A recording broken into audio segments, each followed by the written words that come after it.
Good morning, good afternoon, good evening 12th class students, मेरे प्यारे बच्चों। रिवीजन क्लासेस में आपका ढेर सारे आशीर्वाद के साथ पुनः स्वागत है, पुनः अभिनंदन है।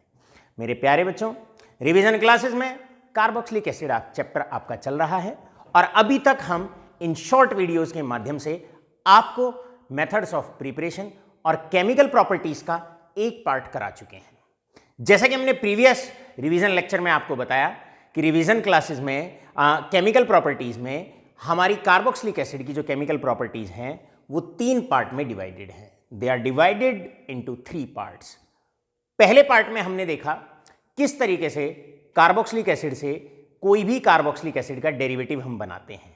मतलब कार्बोक्सिलिक एसिड से कैसे एसिड क्लोराइड, कैसे एसिड अमाइड, कैसे उससे साइनाइड, कैसे कार्बोक्सिलिक एसिड से एसिड एस्टर और किस प्रकार एसिड से एनहाइड्राइड हम बना सकते हैं। प्यारे बच्चों, आज बारी रहेगी केमिकल प्रॉपर्टीज पार्ट 2 और पार्ट 2 में आज हमारा हेडिंग रहेगा reaction due to acidic nature of carboxylic acids. जी हां, तो आज कुछ बातचीत होने वाली है कि कार्बोक्सिलिक एसिड को एसिड क्यों कहा जाता है या एसिड की कौन कौन सी प्रॉपर्टीज, कौन कौन सी खासियत, कौन कौन सी कैरेक्टरिस्टिक ये कंपाउंड्स दिखाते हैं। तो आज का हमारा हेडिंग है एसिडिक नेचर। राइट। सबसे पहले तो हर एक बच्चे को ये आना चाहिए भाई एक सब्सटेंस को एसिडिक हम कब कहते हैं। तो ऑर्गेनिक में जनरली हम जो बात करते हैं वो आर्हीनियस नेचर के बिहाफ पर बात करते हैं, क्योंकि कार्बोक्सिलिक एसिड्स ये जो ऑर्गेनिक कंपाउंड्स होते हैं ये एच आयन्स रिलीज करते हैं। तो फटाफट से कॉपी पेन रखिए और लिखते जाइए कि इन्हें एसिड्स क्यों कहते हैं, क्योंकि एक्वस सॉल्यूशन के अंदर ये एच आयन्स रिलीज करते हैं। तो पहला काम तो सीधा सा हो गया, क्योंकि एक्वस सॉल्यूशन के अंदर ये एच आयन को रिलीज करते हैं, इसीलिए इनको कार्बोक्सिलिक एसिड के नाम से पहचाना जाता है, इसीलिए इनको एसिडिक कहा जाता है।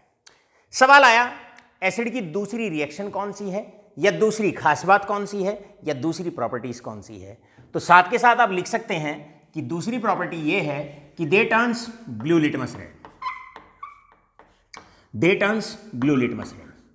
इसका मतलब क्या हुआ, अगर एक टेस्ट ट्यूब के अंदर आपको कोई कार्बोक्सिलिक एसिड दे दिया जाए, मिथेनोइक एसिड, एसिटिक एसिड, कोई भी एसिड, बेंजोइक एसिड, कोई भी एसिड अगर आपको दे दिया जाए और आपसे कहें कि बताओ ये लिक्विड कार्बोक्सिलिक एसिड है या नहीं है, तो करना क्या होता है, उसकी कुछ ड्रॉप्स निकालनी है, ब्लू लिटमस पेपर पे डालनी है और आप जानते हो ब्लू लिटमस किस में कन्वर्ट हो जाएगा, रेड में कन्वर्ट हो जाएगा। तो ये एच आयन्स रिलीज करते हैं, इसकी वजह से तो ये एसिडिक होते हैं। और एसिड का एक टेस्ट अभी हमने आपको बताया कि ये ब्लू लिटमस को रेड करते हैं।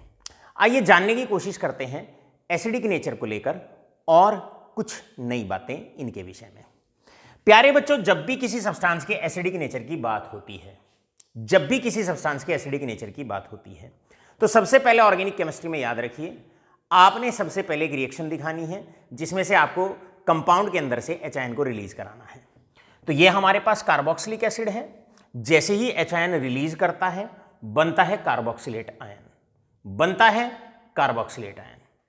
अब आपसे सेकंड क्वेश्चन आप नोट कर सकते हैं, कार्बोक्सिलिक एसिड अच्छे एसिड्स क्यों माने जाते हैं। तो आंसर लिखिएगा फटाफट, due to the stability of carboxylate ion.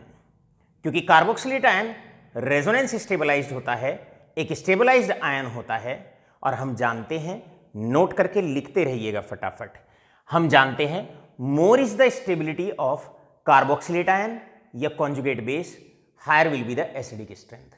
तो इनकी एसिडिक स्ट्रेंथ का जो क्रेडिट जाता है वो इस कार्बोक्सिलेट आयन की, कार्बोक्सिलेट आयन की स्टेबिलिटी की वजह से जाता है, क्योंकि कार्बोक्सिलेट आयन रेजोनेंस स्टेबलाइज्ड होता है, जिसकी वजह से इनको अच्छे एसिडिक सब्सटेंस की कैटेगरी में कंसिडर किया जाता है।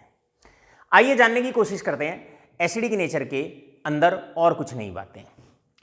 प्यारे बच्चों, अब हम सीखेंगे कुछ रिएक्शंस जहां पर ये फ्रीक्वेंटली अपना एसिडिक नेचर दिखाई देते हुए आपको दिखेंगे। तो यहां पर सबसे पहले आता है, अगर मैं किसी भी कार्बोक्सिलिक एसिड के अंदर अगर सोडियम मेटल डाल देता हूं या कोई भी एक्टिव मेटल डाल देता हूं, तो बहुत सिंपल सी रिएक्शन होती है, वो इनके अंदर से तुरंत हाइड्रोजन गैस को रिप्लेस कर देते हैं। बनेगा यहां से सोडियम कार्बोक्सिलेट, तुरंत यहां से सोडियम सॉल्ट बनेगा कार्बोक्सिलिक एसिड का, और यहां से इवोल्यूशन होगा हाफ हाइड्रोजन गैस। तो ये पहली रिएक्शन है जहां पर कार्बोक्सिलिक एसिड आपको एसिडिक नेचर देते हुए दिखाई पड़ेंगे। तो सबसे पहले क्या करना है, किसी भी सब्सटेंस के अंदर अगर आप एक्टिव मेटल लाइक सोडियम डालते हो तो वहां से वो हाइड्रोजन को डिस्प्लेस कर देते हैं। ये रिएक्शन साफ साफ दिखाती है कि carboxylic acids are acidic in nature. साथ के साथ इस रिएक्शन पे दूसरा क्वेश्चन भी आप नोट कर सकते हैं। आपसे क्वेश्चन ये पूछा जा सकता है, गौर फरमाइएगा क्वेश्चन क्या है।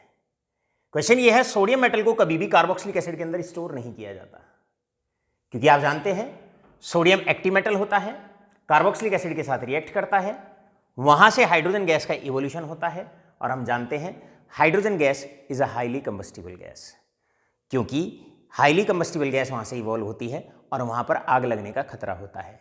तो इसीलिए due to the evolution of hydrogen gas, a highly combustible gas, we do not store the active metals like sodium in carboxylic acids. चलते हैं दूसरी रिएक्शन की तरफ। किसी भी सब्सटेंस के एसिडिक नेचर को अगर साबित करना हो तो दूसरा सब्सटेंस हम उसमें डालते हैं NaOH। भाई एसिड के अंदर अगर बेस डालोगे तो जनरली टीचर्स यहां पर आपको समझाते हैं कि न्यूट्रलाइजेशन होता है। बिल्कुल सही बात है, यहां से H और यहां से OH बाहर निकल जाएंगे और ये सोडियम यहां पर आ जाएगा, बनेगा sodium salt of carboxylic acid, बनेगा sodium salt of carboxylic acid, और बाहर यहां से H2O निकल जाएगा। लेकिन मैं ये कहता हूं इस रिएक्शन को भी आप दो नजरिए से पढ़ें। पहला, यहां पर भी कार्बोक्सिलिक एसिड एसिडिक नेचर दिखाते हुए आपको दिखेंगे, क्योंकि सोडियम ने हाइड्रोजन को डिस्प्लेस कर दिया, और कोई भी सब्सटेंस अगर उसमें हम एक्टिव मेटल डालते हैं और वहां से हाइड्रोजन को डिस्प्लेस कर देता है तो वो एसिडिक होता है। साथ के साथ इस बात को हम ऐसे भी कह सकते हैं कि अगर किसी टेस्ट ट्यूब के अंदर कार्बोक्सिलिक एसिड है और उसमें अगर आप NaOH डाल देते हो, अगर आप उसमें NaOH डाल देते हो तो NaOH में वो सब्सटेंस सोल्यूबल हो जाता है। इसका मतलब acids are soluble in base. तो इसको सॉल्युबिलिटी टेस्ट के नाम से भी पहचाना जाता है कि अगर एसिड के अंदर बेस डालते हैं, रिएक्शन हो जाती है और कार्बोक्सिलिक एसिड बेस के अंदर सोल्यूबल हो जाते हैं। ये दूसरी रिएक्शन है। चलते हैं थर्ड और सबसे इंपॉर्टेंट रिएक्शन की तरफ।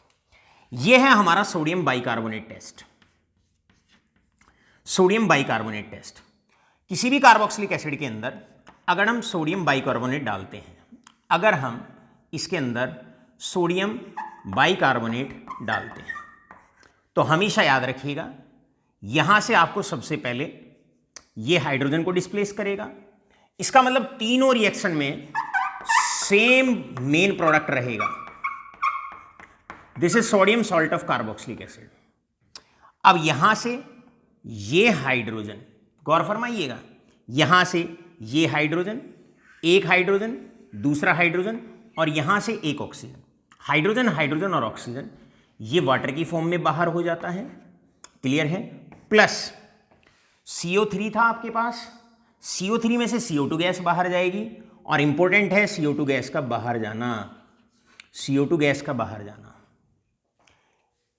कार्बोक्सिलिक एसिड लिया, सोडियम बाइकार्बोनेट उसके अंदर डाला। सपोज इस टेस्ट ट्यूब में कार्बोक्सिलिक एसिड है और आपने इसमें ऊपर से सोडियम बाइकार्बोनेट डाला, तुरंत इस टेस्ट ट्यूब के अंदर सोडियम कार्बोक्सिलेट बनेगा, यानी कि sodium salt of carboxylic acid बनेगा, वाटर बनेगा, और वहां से CO2 गैस का इवोल्यूशन होगा। उस लिक्विड के अंदर से तेजी के साथ बबल्स की फॉर्म में CO2 गैस बाहर जाएगी, और इस फिनोमिनन को ब्रिस्क एफरवेसेंसिस कहा जाता है। इस फिनोमिनन को ब्रिस्क एफरवेसेंसिस के नाम से पहचाना जाता है। तो याद रखिएगा, बहुत इंपॉर्टेंट ये बात है, ये रिएक्शन बहुत इंपॉर्टेंट है। क्या है, अगर कार्बोक्सिलिक एसिड में सोडियम बाइकार्बोनेट डालते हैं तो आपको वहां पर CO2 गैस इवोल्व होती है, ये गैस इवोल्व होती है, तेजी के साथ बबल्स बाहर आते हैं लिक्विड के अंदर से, और इस फिनोमिनन को ब्रिस्क एफरवेसेंसिस के नाम से पहचाना जाता है। बिल्कुल सेम सीन में होता है जैसे आप कोका कोला पी रहे हैं और उसमें अगर ऊपर से आप नमक डाल देते हैं तो तेजी के साथ जो गैस ऊपर को आती है, बबल्स की फॉर्म में बाहर आती है, उस फिनोमिनन को ब्रिस्क एफरवेसेंसिस के नाम से पहचाना जाता है। तो एक बार अभी तक जितना एसिडिक सब्सटेंस पे हमने बोला है, एसिडिक नेचर पे, उसे हल्का सा रिवाइज कर लेते हैं। कार्बोक्सिलिक एसिड्स एसिडिक होते हैं क्योंकि वो H आयंस रिलीज करते हैं। Carboxylic acid blue litmus paper को रेड में कन्वर्ट करते हैं, दूसरी बात। तीसरी बात, अगर कोई एक्टिव मेटल कार्बोक्सिलिक एसिड में डाला जाता है तो हाइड्रोजन गैस का इवोल्यूशन करते हैं। कार्बोक्सिलिक एसिड के अंदर अगर हम NaOH कोई बेस डालते हैं तो बेस डिसॉल्व हो जाता है। क्लियर है? यहां से एसिड बेस रिएक्शन होती है, न्यूट्रलाइजेशन रिएक्शन होती है, और हम ये भी कह सकते हैं कि acids are soluble in base. और तीसरी सबसे इंपॉर्टेंट बात है, कार्बोक्सिलिक एसिड बहुत इंपॉर्टेंट है, ये स्पेसिफिक टेस्ट होता है सोडियम बाइकार्बोनेट टेस्ट। अगर किसी सब्सटेंस को ये साबित करना हो कि टेस्ट ट्यूब के अंदर कार्बोक्सिलिक एसिड है या नहीं है तो उसमें बाइकार्बोनेट आप डाल दीजिएगा, सोडियम बाइकार्बोनेट डाल दीजिएगा। अगर वहां पर ब्रिस्क एफरवेसेंसेस, तेजी के साथ गैस बबल्स की फॉर्म में अगर ऊपर को आने लगे, ब्रिस्क एफरवेसेंसेस अगर CO2 गैस के वहां पर प्रोड्यूस हो जाएं, तो समझ आइएगा कि टेस्ट ट्यूब के अंदर कार्बोक्सिलिक एसिडिक सब्सटेंस प्रेजेंट है। यहां पर कुछ अच्छे से क्वेश्चन आपके बनते हैं, उन्हें आप जरा एक बार नोट करिएगा। पहला क्वेश्चन ये बनता है, जरा गौर फरमाइएगा, ध्यान से सुनिएगा। पहला क्वेश्चन ये बनता है, why are carboxylic acids acidic in nature? तो उसका आंसर क्या होता है? Due to the stability of resonance stabilized carboxylate ion. Clear है? क्योंकि कार्बोक्सिलेट आयन रेजोनेंस स्टेबलाइज्ड होता है, जिसकी वजह से ये हायर एसिडिक होते हैं। दूसरा क्वेश्चन आप लिख सकते हैं अभी तक की रिएक्शंस में कि सोडियम मेटल को कार्बोक्सिलिक एसिड में स्टोर क्यों नहीं करते हैं? क्योंकि जैसे ही सोडियम मेटल को हम कार्बोक्सिलिक एसिड में डालते हैं तो वहां से हाइड्रोजन गैस का इवोल्यूशन होता है। तीसरी बात, आप सॉल्युबिलिटी टेस्ट, कार्बोक्सिलिक एसिड में अगर कोई बेस NaOH डालते हैं तो वो उसके अंदर सॉल्युबल हो जाता है। और तीसरा, बाइकार्बोनेट टेस्ट, अगर कभी भी किसी ऑर्गेनिक कंपाउंड को यह साबित करना है कि इसमें कार्बोक्सिलिक एसिड है या नहीं है तो सोडियम बाइकार्बोनेट डाल दो। अगर तेजी के साथ गैस बबल्स की फॉर्म में बाहर आए, ब्रिस्क एफरवेसेंसेस अगर आपको ऑब्जर्व हो जाएं, तो इसका मतलब गिवन ऑर्गेनिक कंपाउंड के अंदर कार्बोक्सिलिक एसिड आपका as a functional group present है। आशा करता हूं पूरा टॉपिक ठीक से बेहतरीन अंदाज में आपके समझ में आ गया होगा। तो बस आज की बात अमित चौहान सर के साथ रिवीजन क्लासेस में यही होती है समाप्त। धन्यवाद।